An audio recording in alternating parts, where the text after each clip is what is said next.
আইপিএলে আজ দেখা গেল রানের ঝড় ২২০ রানের বিশাল টার্গেট দাঁড় করালো কলকাতা নাইট রাইডার্স। এখন প্রশ্ন, এই রান তাড়া করে জিততে পারবে কি মুম্বাই ইন্ডিয়ান্স?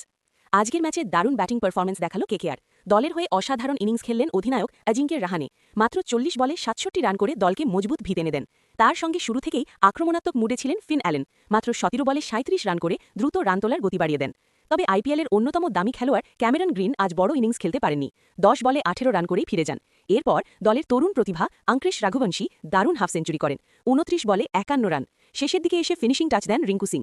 ২১ বলে ৩৩ রান করে স্কোরকে ২২০ পৌঁছে দেন। সব মিলিয়ে ২০ ওভারে কেকেআর তোলে ২২০ রান, এক বিশাল চ্যালেঞ্জ।